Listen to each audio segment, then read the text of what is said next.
Hi there, and welcome to this day in history for February 12th.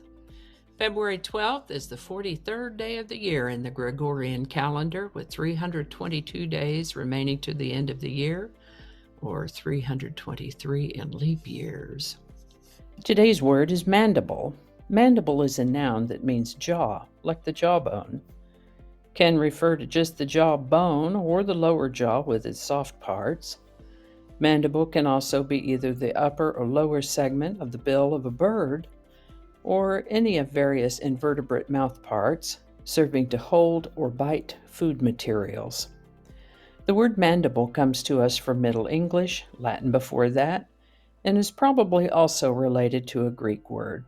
First known use of the word mandible is in the 1400s. Mandible.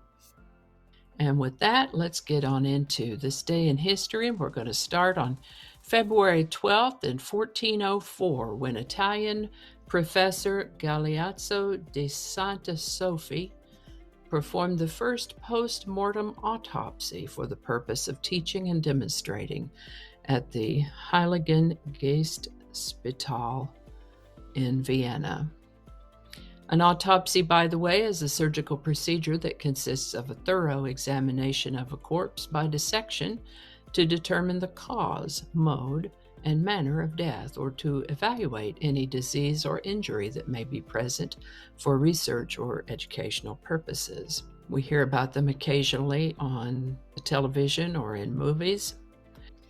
I suspect not all autopsies are as tidy as the ones depicted on serial television shows.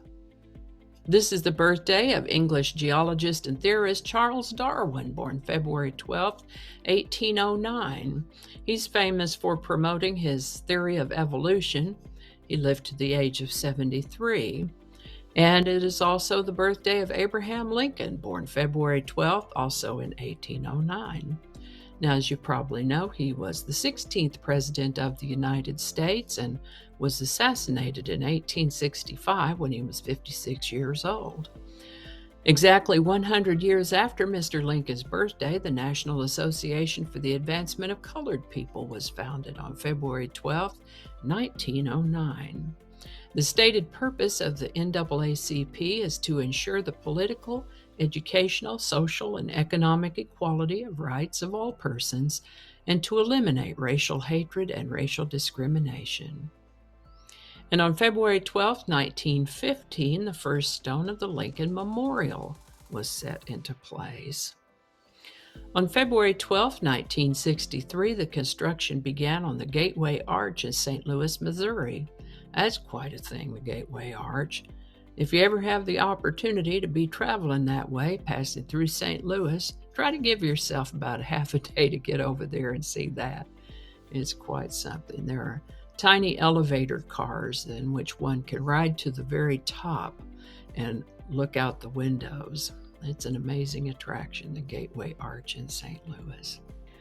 Today's song is The Power of Love by Celine Dion.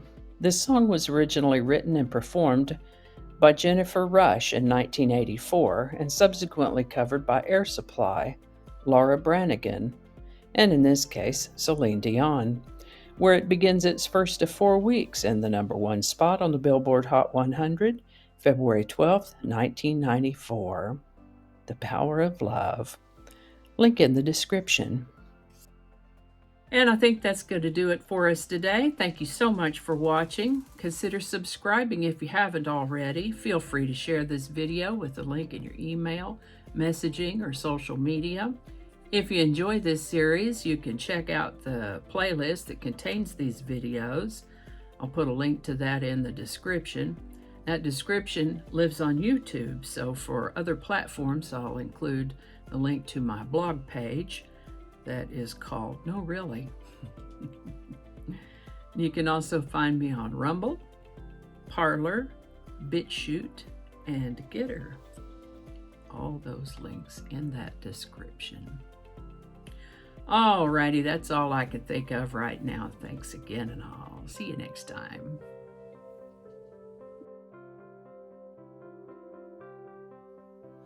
Do not disturb.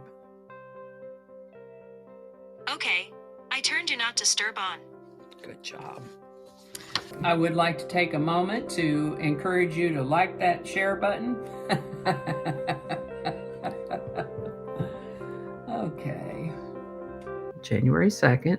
The 16th. It's all written in Roman numerals, so I had to translate it. Hopefully I got that pronunciation close. Yeah, Annie's ready to go. Flinging happiness all over the place. All righty. Back to work.